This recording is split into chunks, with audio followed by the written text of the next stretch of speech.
Motions. Prime Minister. The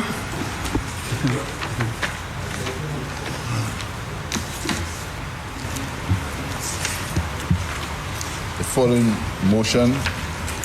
Whereas it is provided by Section 63(1)(a) of the Public Finance Management Act, number 14 of 2020, the Act, that the Minister of Finance may, by affirmative resolution of Parliament, borrow from a bank or other financial institution for the capital or recurrent expenditure of government, and whereas it is further provided by Section 64 of the Act, that money borrowed by the government must be paid into and form part of the consolidated fund, and whereas the Minister of Finance considers it necessary to borrow an amount of US dollars 102,128,294 from the Export-Import Bank of the Republic of China to provide budgetary support for the fiscal year 2022-2023, and whereas the loan is repayable in 20 years commencing from the date of first disbursement of the loan, inclusive of a grace period of 5 years, and whereas the loan is repayable in 30 consecutive equal or as nearly equal as possible semi-annual installments, the first of which must be made on the last day of the 66th month from the date the first advance under the loan is made by the Export-Import Bank of the Republic of China, and whereas interest is payable at the rate of 6-month Chicago Mercantile Exchange term secured overnight financing rate plus 0.2% and 1.25% per annum, and whereas if the full amount of the loan has been drawn down, each principal installment must be in the amount of US 3,404,277, except that the last principal installment must be the amount of US 3,404,261. Be it resolved that the Parliament authorizes the Minister for Finance to borrow the amount of US 102,128,294 from the Export-Import Bank of the Republic of China to provide budgetary support for the fiscal year 2022 to 2023. Be it further resolved, the loan is repayable in 20 years, commencing from the date of the first disbursement of the loan, inclusive of a grace period of 5 years. The loan is repayable in 30 consecutive equal or as nearly equal as possible semi-annual installments, the first of which must be made on the last day of the 66th month from the date the first advance under the loan is made by the Export-Import Bank of the Republic of China. Interest is payable at the rate of the 6-month Chicago Mercantile Exchange term secured overnight financing plus 0.2% and 1.25% per annum. If the full amount of the loan has been drawn down, each principal installment must be made in the amount of US dollars 3,404,277, except that the last principal installment must be in the amount of US dollars 3,404,261 dollars. Mr. Speaker, the resolution as read before Parliament is to seek the approval of the government to borrow US dollars 102.1 million or EC 277.4 million from the Export-Import Bank of the Republic of China for budgetary support for the fiscal year 2022-2023. Mr. Speaker, in my inaugural budget address on March 29, I proposed and Parliament approved expenditure in the amount of 1.842 billion for the fiscal year 2022 to 2023. To finance that expenditure, I indicated that revenue and grants in the amount of 1.327 billion will be used, and after taking consideration refunds, the government will have to borrow 505.12 million. That was stated clearly in the budget statement. Mr. Speaker, I further indicated that the amount of 425.4 million would come from external sources, and this is why we are here today to borrow from the Exim Import Bank, Mr. Speaker.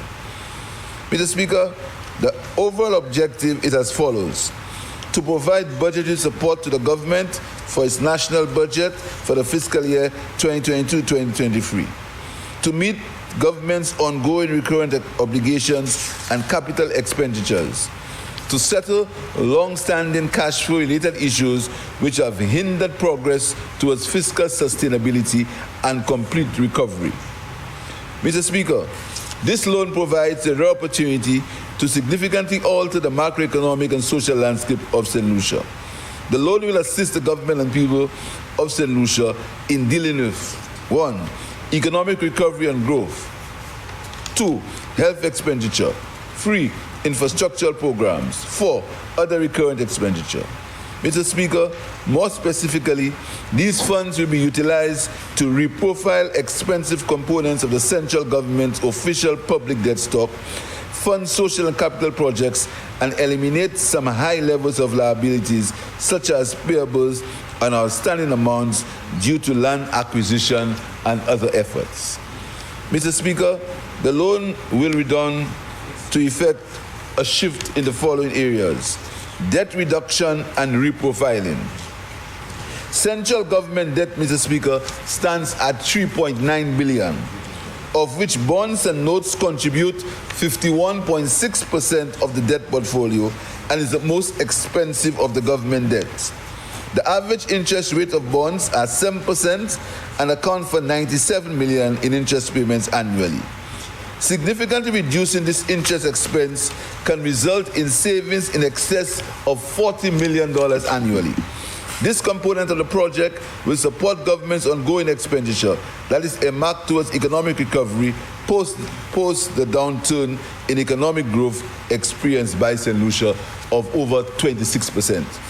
Mr. Speaker, what this means is that the government will try to convert some of the short-term loans into longer-term instruments, just saving on interest payments. Some $40 million worth of interest payments will be saved, which can be used for other purposes, Mr. Speaker. That is called reprofiling of the loans. For health expenditure, this component, Mr. Speaker, will support ongoing current expenditure for the health sector. It will cover funds to be expanded on COVID-19 health response and will cover retroactive payments for liabilities incurred related to the health center. And Mr. Speaker, that means that the debt that we have for quarantine, we inherited a lot of these debts, Mr. Speaker. These debts are going to be paid from that loan, Mr. Speaker, because as you know, COVID was very expensive, and in spite of the fact that the last government borrowed over $300 million in during that period, there are still debt and liabilities left to be paid. So this loan will help pay some of this inherited debt. Infrastructural programs. This component will support ongoing infrastructural programs that commenced prior to and during the COVID-19 crisis. The government will undertake to utilize monies under this component to upgrade, redevelop, and expand infrastructure in keeping with the developmental agenda.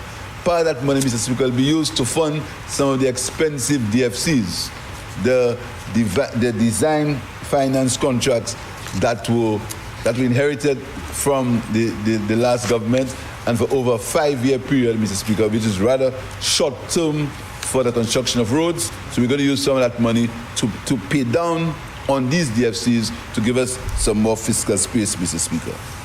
Reducing the stock of payables. This component of the project will be channeled funds to the domestic economy for the settlement of long-standing arrears to local contractors, service providers, and international agencies. Mr. Speaker, at the end of November 2022, the stock of payables was $132 million. With the majority, Mr. Speaker, outstanding and the total 63, the majority of it was over 120 days. Inherit, Mr. Speaker, and totaling $63.5 million, or 48% of this debt. So these payables, Mr. Speaker, they've been there for a long time. They've been there for a very long time. So we are looking to see if we can use some of that money to pay down these payables, which will again help the local economy, because we are going to be paying these merchants and these suppliers that the government owes for a long time, Mr. Speaker. Mr. Speaker, we'll also try to reduce some of the land settlements. You know, Mr. Speaker, the government acquired land, and they have not paid the people from who they acquired that land for.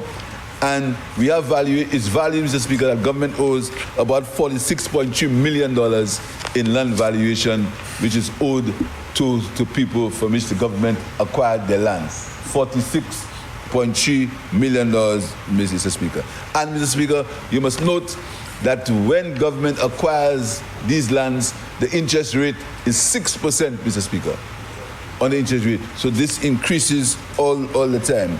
So we hope that we can use some of that money to pay the suppliers for the land that was acquired, Mr. Speaker. And that land was acquired for a long time before. So it's not only land acquired during our 17 months. It's been acquired for a long time, Mr. Speaker. Mr. Speaker, looking at all the options, and it's stated clear in the budget that the government will try to reprofile its debt.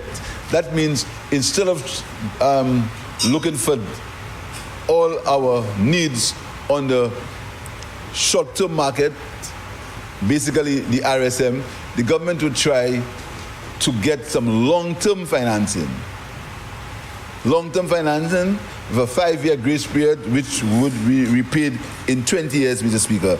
And the government of Taiwan, after some serious negotiations, agreed to help us with a long-term loan, Mr. Speaker, which will meet these requirements. And these loans, Mr. Speaker, they were confirmed in an agreement between the government of St. Lucia and the government of Taiwan. These loans were confirmed for a period, and they are in the agreement which is made between the government of Taiwan and the people of St. Lucia. So that money is definite money that we will get, all things being equal. Mr. Speaker, we've decided to allocate this loan, the $102 million in the following manner. $146.8 million to be allocated towards budgetary supports in the fiscal year 2022-2023, of which $92.9 million will be allocated for recurrent expenditure, while the sum of $53.8 million will be allocated for capital expenditure. The sum of $42.6 million to economic recovery and growth, which will include reduction in long-outstanding high-priority payables. The sum of $69.3 million for infrastructural programs, which includes settling long-standing high-priority land acquisition liabilities. The sum of $2.1 million for health response, and the sum of $105.9 million for recurrent expenditure to include payments to ensure the contribution of government operations in the provision of goods and services to the general public. Mr. Speaker, the terms and conditions of the loan are similar to other loans negotiated at the Exim Bank, and is considered concessionary financing of the long-term type, Mr. Speaker. Mr. Speaker, the repayments begin 5 years, after 5 years, and they will be basically $3.4 million in equal semi-annual installments of $3.404 million, and they will begin 5 years after the loan has been fully disbursed, Mr. Speaker. Mr. Speaker, before I take my seat and invite honorable members to support this resolution, Mr. Speaker, I just want to clarify a few things on the government's debt profile. Mr. Speaker, in Parliament, and again, if you look at page 63 in my budget address, you will see it's clearly outlined, Mr. Speaker. Mr. Speaker, since we've been in government for the last 17 months, we've borrowed 7 times. We've come to Parliament 7 times to borrow.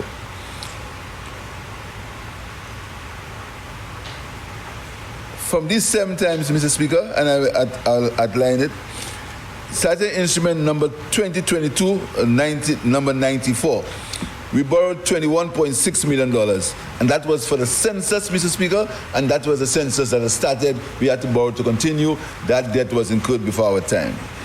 Number 2022, number 92, Mr. Speaker, we borrowed from COVID, for COVID from the EIB, 36.4 million. Again, that's something we inherited, which we had to come to Parliament to confirm it and to get Parliament to pass it, Mr. Speaker. And $27 million from the Export-Import Bank, again, debt that we inherited. We had to come to Parliament for that resolution, Mr. Speaker. We also borrowed $20.2 million from the Sulphur Springs, from the Canadian Clean Energy Project, which was converting the Sulphur Springs, the geothermal from the Sulphur Springs, Mr. Speaker. It's old debt, which we inherited, which we had to come to Parliament, $20.2 million, Mr. Speaker. So for our 17 months in government, the only new debt that we've come to Parliament to borrow for is $27 million for the small and medium-sized enterprises, SME loan from the Caribbean Development Bank, Mr. Speaker. $0.5 million for the MOCA housing scheme, which would help the people in MOCA who are in a desperate situation. They owe the credit union, $500,000, and to assist the credit union, government took over the loan, Mr. Speaker, so it could assist the credit union to continue doing what it had to do, Mr. Speaker.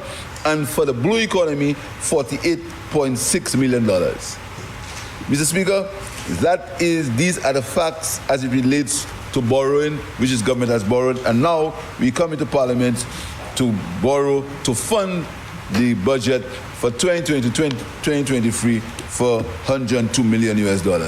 These are the facts, Mr. Speaker, clearly outlined in the budget, clearly outlined that is what the government would have done, and the government is meeting its obligation.